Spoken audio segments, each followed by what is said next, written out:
The Star Stealers by Edmond Hamilton. Part 1. As I stepped into the narrow bridge room, the pilot at the controls there turned toward me, saluting. "Alpha Centauri dead ahead, sir," he reported. "Turn 30 degrees outward," I told him, "and throttle down to 80 light speeds until we've passed the star." Instantly the shining levers flicked back under his hands, and as I stepped over to his side, I saw the arrows of the speed dials creeping backward with the slowing of our flight. Then, gazing through the broad windows which formed the room's front side, I watched the interstellar panorama ahead, shifting sidewise with the turning of our course. The narrow bridge room lay across the very top of our ship's long cigar-like hull, and through its windows all the brilliance of the heavens around us lay revealed. Ahead flamed the great double star of Alpha Centauri, two mighty blazing suns which dimmed all else in the heavens, and which crept slowly sidewise as we veered away from them. Toward our right, there stretched along the inky skies the far-flung powdered fires of the galaxy's thronging suns, gemmed with the crimson splendors of Betelgeuse and the clear brilliance of Canopus and the hot white light of Rigel. And straight ahead now, gleaming out beyond the twin suns we were passing, shone the clear yellow star that was the sun of our own system. It was the yellow star that I was watching now, as our ship fled on toward it at 80 times the speed of light. For more than 2 years had passed since our cruiser had left it, to become a part of that great navy of the Federation of Stars, which maintained peace over all the galaxy. We had gone far with the fleet in those 2 years, cruising with it the length and breadth of the Milky Way, patrolling the space lanes of the galaxy and helping to crush the occasional pirate ships which appeared to levy toll on the interstellar commerce. And now that an order flashed from the authorities of our own solar system had recalled us home, it was with an unalloyed eagerness that we looked forward to the moment of our return. The stars we had touched at, the peoples of their worlds, these had been friendly enough toward us, as fellow members of the Great Federation. Yet for all their hospitality we had been glad enough to leave them. For though we had long ago become accustomed to the alien and unhuman forms of the different stellar races, from the strange brain men of Algol to the bird-like people of Sirius, their worlds were not human worlds, not the familiar 8 little planets which swung around our own sun and toward which we were speeding homeward now.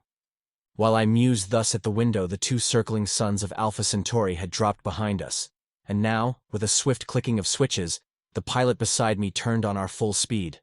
Within a few minutes, our ship was hurtling on at almost 1,000 light speeds, flung forward by the power of our newly invented detransforming generators, which could produce propulsion vibrations of almost 1,000 times the frequency of the light vibrations.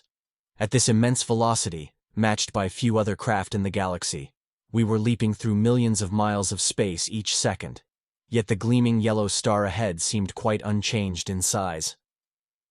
Abruptly, the door behind me clicked open to admit young Dalnara, the ship's second officer, descended from a long line of famous interstellar pilots, who grinned at me openly as she saluted. "12 more hours, sir, and we'll be there," she said. I smiled at her eagerness. "You'll not be sorry to get back to our little sun, will you?" I asked, and she shook her head. "Not I. It may be just a pinhead beside Canopus and the rest, but there's no place like it in the galaxy. I'm wondering, though, what made them call us back to the fleet so suddenly?" My own face clouded at that. "I don't know," I said slowly. "It's almost unprecedented for any star to call one of its ships back from the Federation fleet. But there must have been some reason." "Well," she said cheerfully, turning toward the door, "it doesn't matter what the reason is, so long as it means a trip home. The crew is worse than I am. They're scrapping the generators down in the engine room to get another light speed out of them." I laughed as the door clicked shut behind her, but as I turned back to the window, the question she had voiced rose again in my mind, and I gazed thoughtfully toward the yellow star ahead. For as I had told Dalnara, it was a well-nigh unheard-of thing for any star to recall one of its cruisers from the great fleet of the Federation. Including as it did every peopled star in the galaxy, the Federation relied entirely upon the fleet to police the interstellar spaces, and to that fleet each star contributed its quota of cruisers. Only a last extremity, I knew, would ever induce any star to recall one of its ships, yet the message flashed to our ship had ordered us to return to the solar system at full speed and report at the Bureau of Astronomical Knowledge, on Neptune. Whatever was behind the order, I thought, I would learn soon enough, for we were now speeding over the last lap of our homeward journey. So I strove to put the matter from my mind for the time being. With an odd persistence, though, the question continued to trouble my thoughts in the hours that followed. And when we finally swept in toward the solar system 12 hours later, it was with a certain abstractedness that I watched the slow largening of the yellow star that was our sun. Our velocity had slackened steadily as we approached that star, and we were moving at a bare 1 light speed when we finally swept down toward its outermost far-swinging planet, Neptune, the solar system's point of arrival and departure for all interstellar commerce. Even this speed we reduced still further as we sped past Neptune's single circling moon and down through the crowded shipping lanes toward the surface of the planet itself.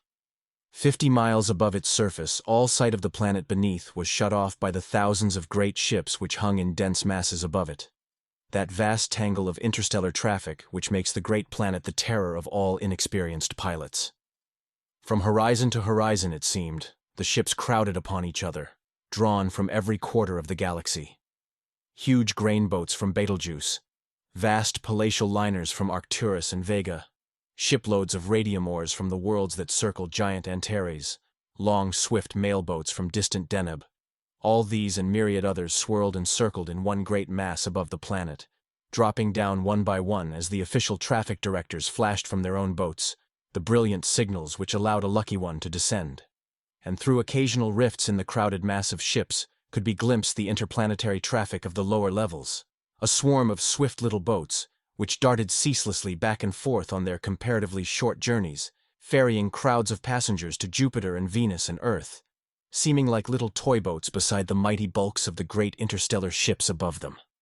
As our own cruiser drove down toward the mass of traffic, though, it cleared away from before us instantly, for the symbol of the Federation on our bows was known from Canopus to Fomalhaut, and the cruisers of its fleet were respected by all the traffic of the galaxy.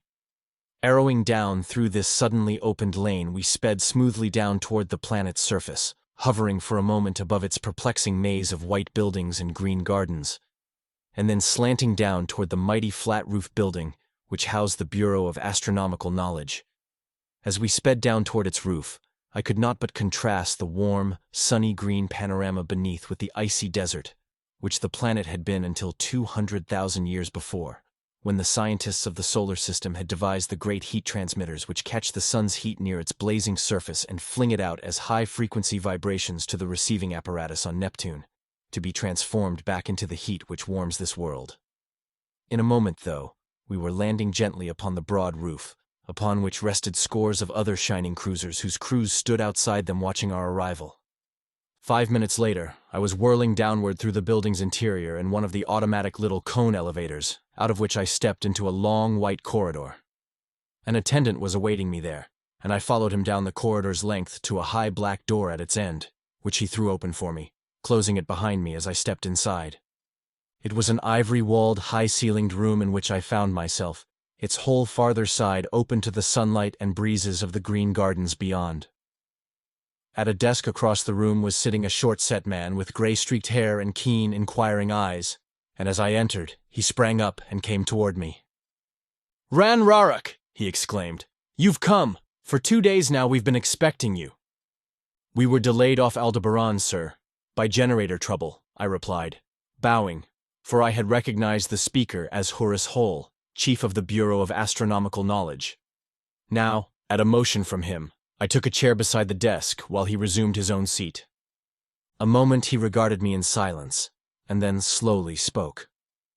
"Ran Rarak," he said, "you must have wondered why your ship was ordered back here to the solar system. Well, it was ordered back for a reason which we dared not state in an open message, a reason which, if made public, would plunge the solar system instantly into a chaos of unutterable panic." He was silent again for a moment, his eyes on mine, and then went on. "You know, Ran Rarak, that the universe itself is composed of infinite depths of space in which float great clusters of suns, star clusters which are separated from each other by billions of light-years of space. You know, too, that our own cluster of suns, which we call the galaxy, is roughly disk-like in shape, and that our own particular sun is situated at the very edge of this disk. Beyond lie only those inconceivable leagues of space which separate us from the neighboring star clusters, or island universes. Depths of space never yet crossed by our own cruisers, or by anything else of which we have record. But now, at last, something has crossed those abysses, is crossing them. Since over 3 weeks ago, our astronomers discovered that a gigantic dark star is approaching our galaxy from the depths of infinite space. A titanic, dead sun which their instruments showed to be of a size incredible, since, dark and dead as it is larger than the mightiest blazing suns in our own galaxy, larger than Canopus or Antares or Betelgeuse, a dark, dead star millions of times larger than our own fiery sun. A gigantic wanderer out of some far realm of infinite space, racing toward our galaxy at a velocity inconceivable. The calculations of our scientists showed that this speeding dark star would not race into our galaxy, but would speed past its edge and out into infinite space again, passing no closer to our own sun, at that edge, than some 15 billion miles. There was no possibility of collision or danger from it, therefore. And so though the approach of the dark star is known to all in the solar system, there is no idea of any peril connected with it. But there is something else which has been kept quite secret from the peoples of the solar system, something known only to a few astronomers and officials, and that is that during the last few weeks, the path of this speeding dark star has changed from a straight path to a curving one. That it is curving inward toward the edge of our galaxy, and will now pass our own sun, in less than 12 weeks, at a distance of less than 3 billion miles instead of 15. And when this titanic dead sun passes that close to our own sun, there can be but one result.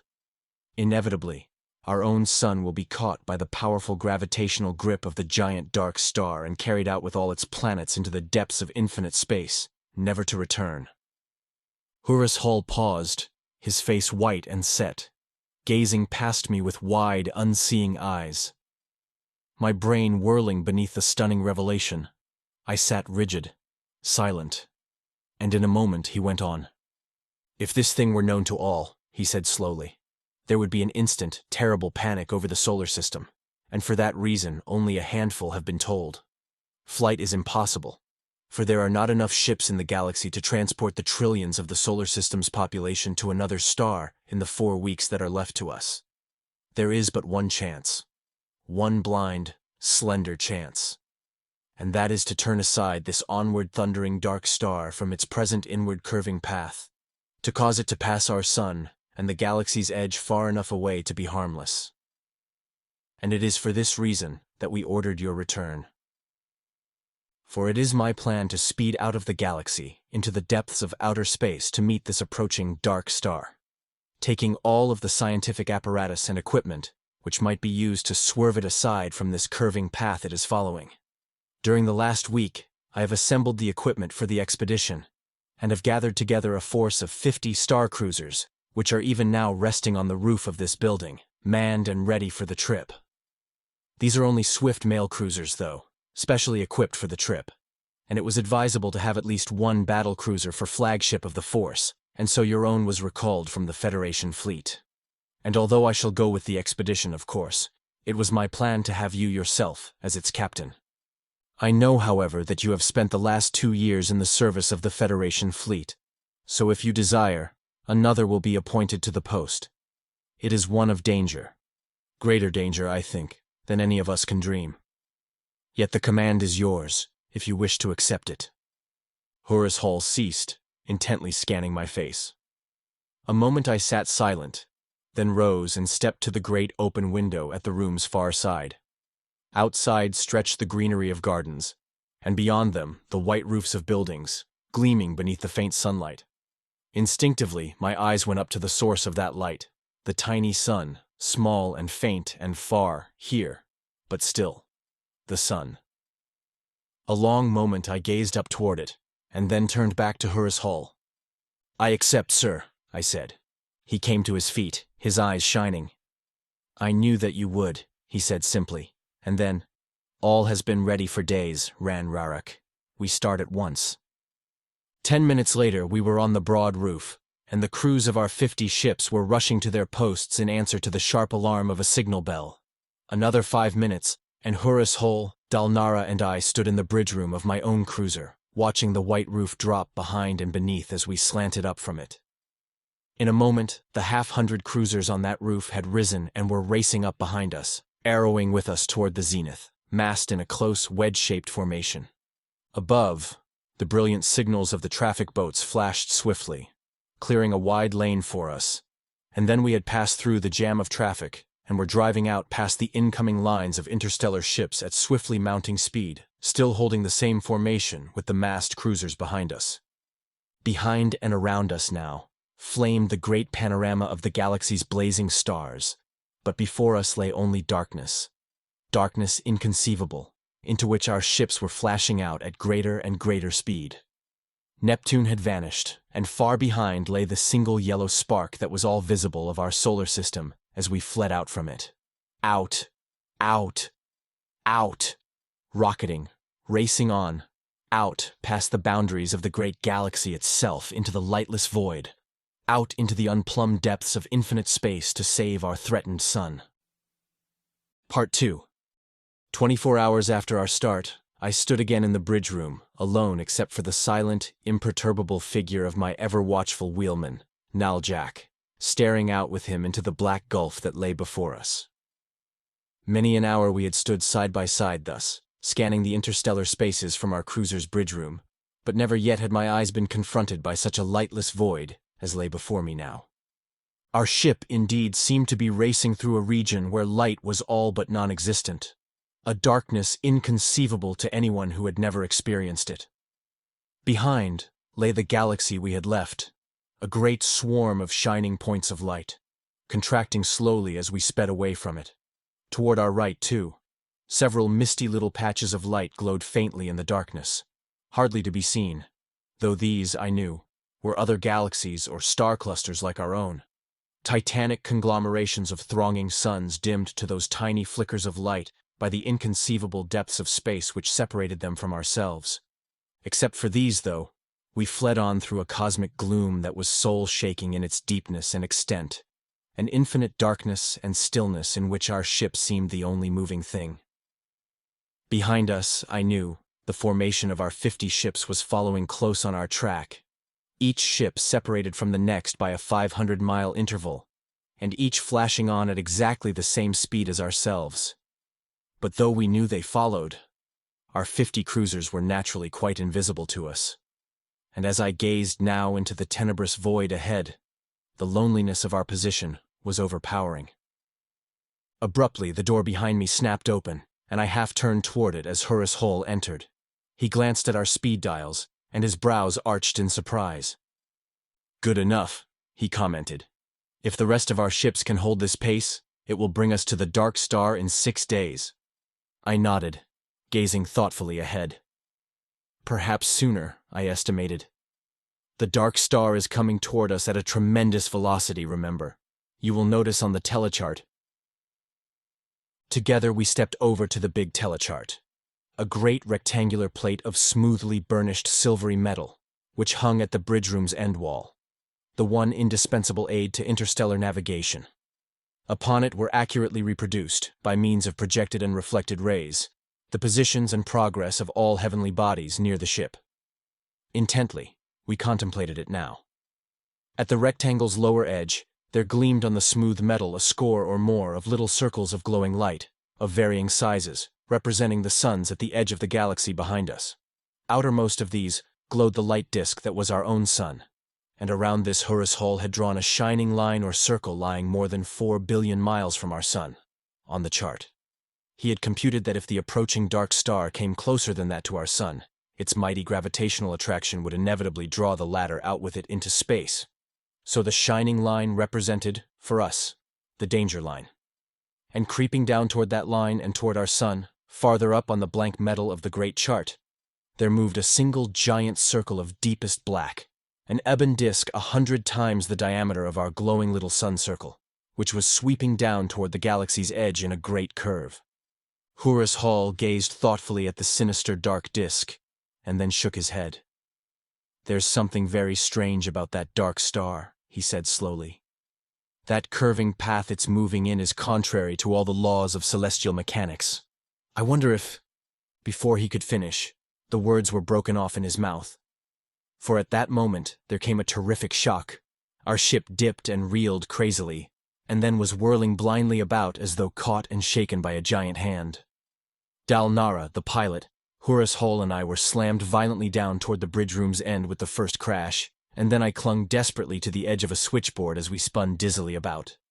I had a flashing glimpse through the windows of our 50 cruisers whirling blindly about like wind-tossed straws, and in another glimpse saw 2 of them caught and slammed together, both ships smashing like eggshells beneath the terrific impact, their crews instantly annihilated. Then, as our own ship dipped crazily downward again, I saw Horace Hall creeping across the floor toward the controls, and in a moment I had slid down beside him. Another instant, and we had our hands on the levers, and were slowly pulling them back into position. Caught and buffeted still by the terrific forces outside, our cruiser slowly steadied to an even keel, and then leapt suddenly forward again, the forces that held us seeming to lessen swiftly as we flashed on. There came a harsh, grating sound that brought my heart to my throat as one of the cruisers was hurled past us, grazing us, and then abruptly the mighty grip that held us had suddenly disappeared, and we were humming on through the same stillness and silence as before. I slowed our flight, then until we hung motionless, and then we gazed wildly at each other, bruised and panting. Before we could give utterance to the exclamations on our lips, though, the door snapped open and Dalnara burst into the bridge room, bleeding from a cut on her forehead. "What was that?" she cried, raising a trembling hand to her head. "It caught us there like toys, and the other ships." Before any of us could answer her, a bell beside me rang sharply, and from the diaphragm beneath it came the voice of our message operator. "Ships 37, 12, 19, and 44 reported destroyed by collisions, sir," he announced, his own voice tremulous. "The others report that they are again taking up formation behind us." "Very well," I replied. "Order them to start again in 3 minutes, on number 1 speed scale." As I turned back from the instrument, I drew a deep breath. 4 ships destroyed in less than a minute, I said. And by what? "By a whirlpool of ether currents, undoubtedly," said Horace Hall. We stared at him blankly, and he threw out a hand in quick explanation. "You know that there are currents in the ether. That was discovered ages ago. And that those currents are responsible for light drift and similar phenomena. All such currents in the galaxy have always been found to be comparatively slow and sluggish. But out here in empty space, there must be currents of gigantic size and speed, and apparently we stumbled directly into a great whirlpool or maelstrom of them. We were fortunate to lose but 4 ships," he added soberly. I shook my head. "I've sailed from Sirius to Rigel," I said, "and I never met anything like that. And if we meet another—" The strangeness of our experience, in fact, had unnerved me, for even after we had tended to our bruises and were again racing on through the void, it was with a new fearfulness that I gazed ahead. At any moment, I knew, we might plunge directly into some similar or even larger maelstrom of ether currents, yet there was no way by which we could avoid the danger. We must drive blindly ahead at full speed and trust to luck to bring us through. And now I began to understand what perils lay between us and our destination. As hour followed hour, though, my fearfulness gradually lessened. For we encountered no more of the dread maelstroms in our onward flight. Yet as we hummed on and on and on, a new anxiety came to trouble me. For with the passing of each day, we were putting behind us billions of miles of space, and were flashing nearer and nearer toward the mighty dark star that was our goal. And even as we fled on, we could see, on the great telechart, the dark disk creeping down to meet us, thundering on toward the galaxy from which, unless we succeeded, it would steal a star. Unless we succeeded. But could we succeed? Was there any force in the universe that could turn aside this oncoming dark giant in time to prevent the theft of our sun? More and more, as we sped on, there grew in my mind doubt as to our chance of success. We had gone forth on a blind, desperate venture, on a last slender chance, and now, at last I began to see how slender indeed was that chance. Dalnara felt it too, and even Horace Hall, I think, But we spoke no word to each other of our thoughts, standing for hours on end in the bridge room together, and gazing silently and broodingly out into the darkness where lay our goal. On the 6th day of our flight, we computed, by means of our telechart and flight log, that we were within less than 1 billion miles of the great dark star ahead, and had slackened our speed until we were barely creeping forward, attempting to locate our goal in the dense, unchanged darkness ahead. Straining against the windows, we three gazed eagerly forward, while beside me, Nal Jack, the wheelman, silently regulated the ship's speed to my orders. Minutes passed while we sped on, and still there lay before us only the deep darkness. Could it be that we had missed our way, that our calculations had been wrong? Could it be? And then the wild speculations that had begun to rise in my mind were cut short by a low exclamation from Dalnara, beside me. Mutely she pointed ahead. At first I could see nothing, and then slowly became aware of a feeble glow of light in the heavens ahead, an area of strange, subdued light which stretched across the whole sky, it seemed, yet which was so dim as to be hardly visible to our straining eyes. But swiftly, as we watched it, it intensified, strengthened, taking shape as a mighty circle of pale luminescence which filled almost all the heavens ahead. I gave a low-voiced order to the pilot which reduced our speed still further, but even so the light grew visibly stronger as we sped on. "Light!" whispered Horace Hull. "Light on a dark star. It's impossible, and yet—" And now, in obedience to another order, our ship began to slant sharply up toward the mighty circle's upper limb, followed by the 100 ships behind us. And as we lifted higher and higher, the circle changed before our eyes into a sphere.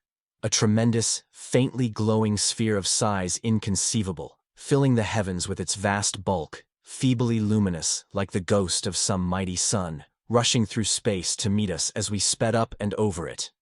And now at last we were over it, sweeping above it with our little fleet at a height of 500,000 miles, contemplating in awed silence the titanic dimensions of the faint glowing sphere beneath us.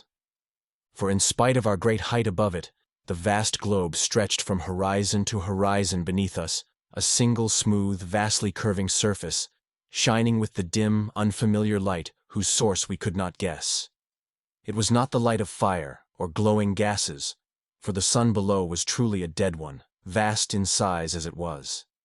It was a cold light, a faint but steady phosphorescence like no other light I had ever seen, a feeble white glow which stretched from horizon to horizon of the mighty world beneath. Dumbfoundedly we stared down toward it, and then, at a signal to the pilot, our ship began to drop smoothly downward, trailed by our 40-odd followers behind.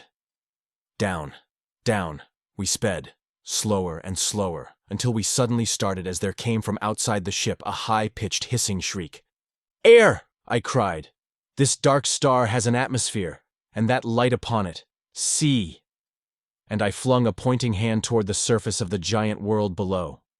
For as we dropped swiftly down toward that world, we saw at last that the faint light which illuminated it was not artificial light or reflected light, but light inherent in itself, since all the surface of the mighty sphere glowed with the same phosphorescent light, its plains and hills and valleys alike feebly luminous, with the soft, dim luminosity of radioactive minerals. A shining world, a world glowing eternally with cold white light. A luminous, titanic sphere that rushed through the darkness of infinite space like some pale, gigantic moon. And upon the surface of the glowing plains beneath us rose dense and twisted masses of dark, leafless vegetation, distorted tree growths, and tangles of low shrubs that were all of deepest black in color, springing out of that glowing soil and twisting blackly and grotesquely above its feeble light, stretching away over plain and hill and valley like the monstrous landscape of some undreamed of hell. And now, as our ship slanted down across the surface of the glowing sphere, there gleamed ahead a deepening of that glow, a concentration of that feeble light which grew stronger as we raced on toward it. And it was a city whose mighty buildings were each a truncated pyramid in shape, towering into the air for thousands upon thousands of feet. A city whose every building and street and square glowed with the same faint white light as the ground upon which they stood, a metropolis out of nightmare, the darkness of which was dispelled only by the light of its own great glowing structures and streets. far away stretched the mass of those structures, a luminous mass which covered square mile upon square mile of the surface of this glowing world, and far beyond them, there lifted into the dusky air the shining towers and pyramids of still other cities. We straightened, trembling, turning toward each other with white faces, and then, before any could speak, Dalnara had whirled to the window and uttered a hoarse shout. "Look!" she cried, and pointed down and outward toward the titanic, glowing buildings of the city ahead. For from their truncated summits were rising suddenly a swarm of long black shapes, a horde of long black cones which were racing straight up toward us. I shouted an order to the pilot, and instantly our ship was turning and slanting sharply upward, while around us our cruisers sped up with us. Then, from beneath, there sped up toward us a shining little cylinder of metal which struck a cruiser racing beside our own. It exploded instantly into a great flare of blinding light, enveloping the cruiser it had struck, and then the light had vanished, while with it had vanished the ship it had enveloped. And from the cones beneath and beyond there leapt toward us other of the metal cylinders, striking our ships now by the dozens, flaring and vanishing with them in great, silent explosions of light. "Etheric bombs!" I cried. "And our ship is the only battlecruiser. The rest have no weapons." I turned, cried another order, and in obedience to it, our own cruiser halted suddenly and then dipped downward, racing straight into the ascending swarm of attacking cones. Down we flashed, down, down, and toward us sprang a score of the metal cylinders, grazing along our sides.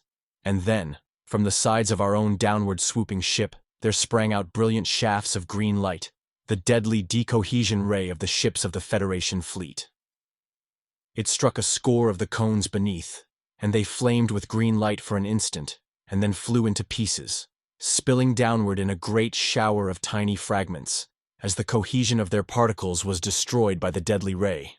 And now our cruiser had crashed down through the swarm of them, and was driving down toward the luminous plain below, then turning and racing sharply upward again, while from all the air around us the black cones swarmed to the attack. Up, up, we sped, and now I saw that our blow had been struck in vain, for the last of our ships above were vanishing beneath the flares of the etheric bombs.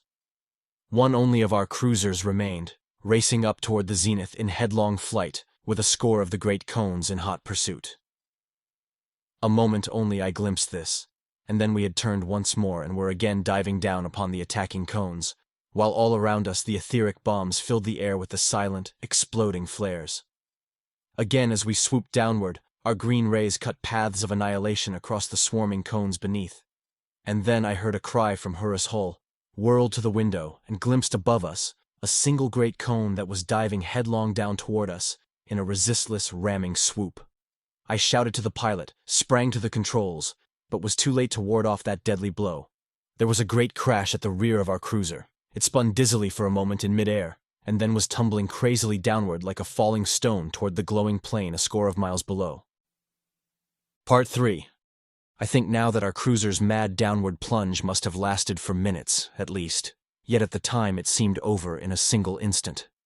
I have a confused memory of the bridge room spinning about us as we whirled down, of myself throwing back the controls with a last instinctive action, and then there came a ripping, rending crash, a violent shock, and I was flung into a corner of the room with terrific force. Dazed by the swift action of the last few minutes, I lay there motionless for a space of seconds, then scrambled to my feet. Horus Hull and Dalnara were staggering up likewise, the latter hastening at once down into the cruiser's hull. But Nal Jack, the wheelman, lay motionless against the wall, stunned by the shock.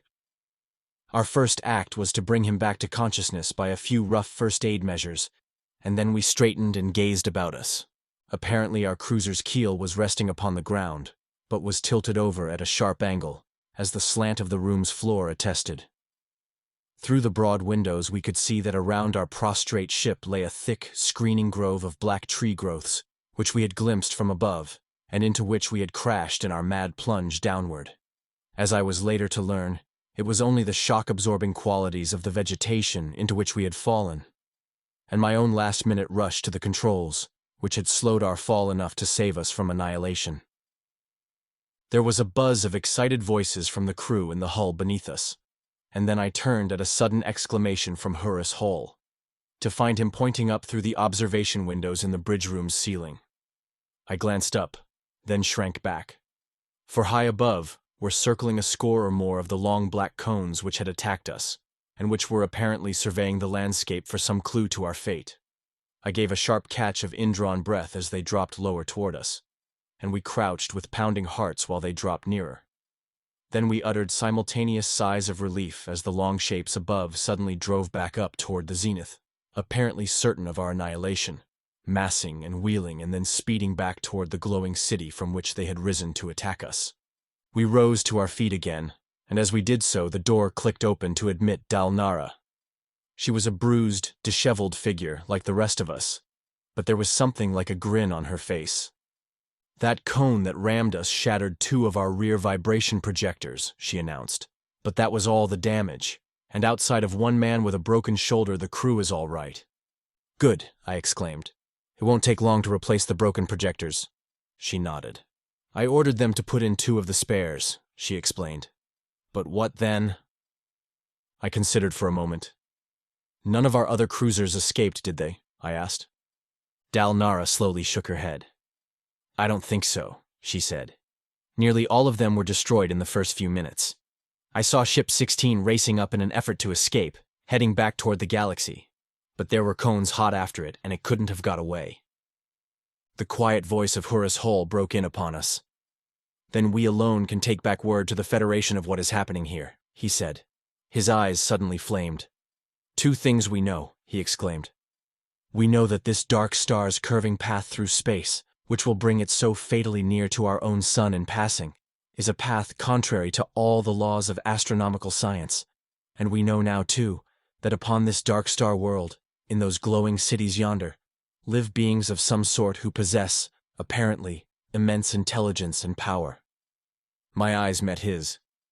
"You mean—" I began, but he interrupted swiftly.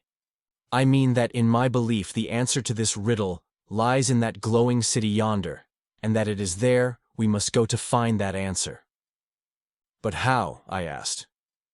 "If we take the cruiser near it, they'll sight us and annihilate us." "There is another way," said Horace Hull. "We can leave the cruiser and its crew hidden here, and approach the city on foot. Get as near to it as possible, learn what we can about it." I think that we all gasped at that suggestion. But as I quickly revolved it in my mind, I saw that it was, in reality, our only chance to secure any information of value to take back to the Federation. So we adopted the idea without further discussion, and swiftly laid our plans for the venture. At first it was our plan for only us 3 to go, but at Dalnara's insistence we included the pilot in our party, the more quickly because I knew her to be resourceful and quick-witted. 2 hours we spent in sleep, at the suggestion of Horace Hull, then ate a hasty meal and looked to our weapons, small projectors of the decohesion ray similar to the great ray tubes of the cruiser. Already the ship's 2 shattered vibration projectors had been replaced by spares, and our last order was for the crew and under-officers to await our return without moving beyond the ship in any event. Then the cruiser's hull door snapped open and we 4 stepped outside, ready for our venture. The sandy ground upon which we stood glowed with the feeble white light which seemed to emanate from all rock and soil on this strange world, a weird light which beat upward upon us instead of down. And in this light, the twisted, alien forms of the leafless trees around us writhed upward into the dusky air, their smooth black branches tangling and intertwining far above our heads. As we paused, their Horace Hull reached down for a glowing pebble, which he examined intently for a moment. "Radioactive," he commented. "All this glowing rock and soil." Then he straightened, glanced around, and led the way unhesitatingly through the thicket of black forest into which our ship had fallen. Silently we followed him, in single file, across the shining soil and beneath the distorted arches of the twisted trees, until at last we emerged from the thicket and found ourselves upon the open expanse of the glowing plain. It was a weird landscape which met our eyes, a landscape of glowing plains and shallow valleys patched here and there with the sprawling thickets of black forest, a pale, luminous world whose faint light beat feebly upward into the dusky twilight skies above. In the distance, perhaps 2 miles ahead, a glow of deeper light flung up against the hovering dusk from the massed buildings of the luminous city.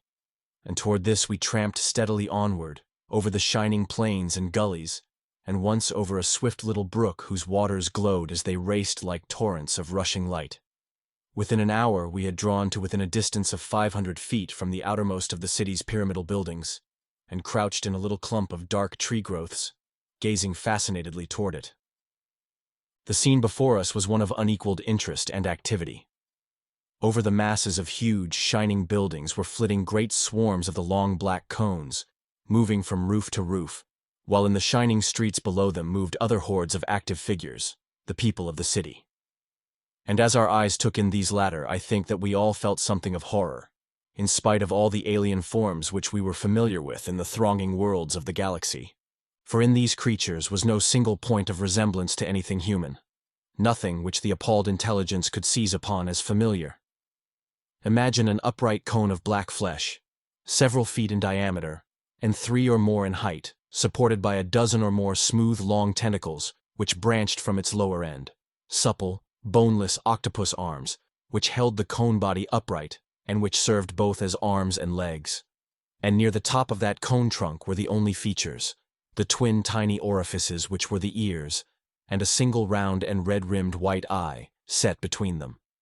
Thus were these beings in appearance, black tentacle creatures, moving in unending swirling throngs through streets and squares and buildings of their glowing city. Helplessly we stared upon them from our place of concealment. To venture into sight, I knew, would be to court swift death. I turned to Horus Hull, then started as there came from the city ahead a low, waxing sound note, a deep, powerful tone of immense volume which sounded out over the city like the blast of a deep-pitched horn. Another note joined it, and another, until it seemed that a score of mighty horns were calling across the city, and then they died away. But as we looked now, we saw that the shining streets were emptying, suddenly, that the moving swarms of black tentacle creatures were passing into the pyramidal buildings, that the cones above were slanting down toward the roofs and coming to rest. Within a space of minutes, the streets seemed entirely empty and deserted, and the only sign of activity over all the city was the hovering of a few cones that still moved restlessly above it. Astounded, we watched, and then the explanation came suddenly to me. "It's their sleep period," I cried. "Their night. These things must rest, must sleep, like any living thing, and as there's no night on this glowing world, those horn notes must signal the beginning of their sleep period." Horus Hull was on his feet, his eyes suddenly kindling. "It's a chance in 1,000 to get inside the city," he exclaimed. The next moment we were out of the shelter of our concealing trees, and were racing across the stretch of ground which separated us from the city. And 5 minutes later, we were standing in the empty, glowing streets, hugging closely the mighty sloping walls of the huge buildings along it. At once, Horus Hull led the way directly down the street toward the heart of the city, and as we hastened on beside him, he answered to my question.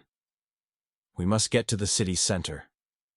There's something there which I glimpsed from our ship, and if it's what I think—" He had broken into a run now, and as we raced together down the bare length of the great, shining avenue, I, for one, had an unreassuring presentiment of what would happen should the huge buildings around us disgorge their occupants before we could get out of the city. Then, Horus Hull had suddenly stopped short, and at a motion from him we shrank swiftly behind the corner of a pyramid's slanting walls. Across the street ahead of us were passing a half-dozen of the tentacle creatures, gliding smoothly toward the open door of one of the great pyramids. A moment we crouched, holding our breath, and then the things had passed inside the building, and the door had slid shut behind them. At once we leapt out and hastened on. We were approaching the heart of the city, I judged, and ahead the broad, shining street we followed seemed to end in a great open space of some sort. As we sped toward it, between the towering luminous lines of buildings, a faint droning sound came to our ears from ahead, waxing louder as we hastened on. The clear space ahead was looming larger, nearer now, and then, as we raced past the last great building on the street's length, we burst suddenly into view of the opening ahead and stepped, staring dumbfoundedly toward it. It was no open plaza or square, but a pit. A shallow, circular pit, not more than 100 feet in depth, but all of a mile in diameter, and we stood at the rim or edge of it.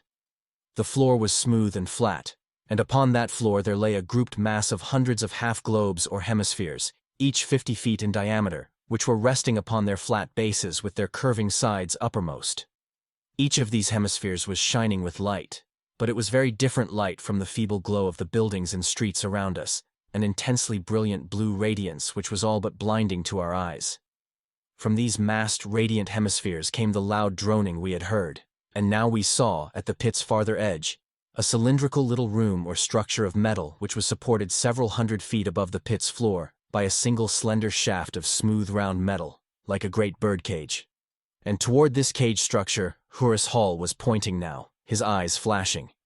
"It's the switchboard of the thing!" he cried. "And these brilliant hemispheres, the unheard-of space path of this dark star, it's all clear now, all—" He broke off suddenly as Naljak sprang back, uttering a cry and pointing upward.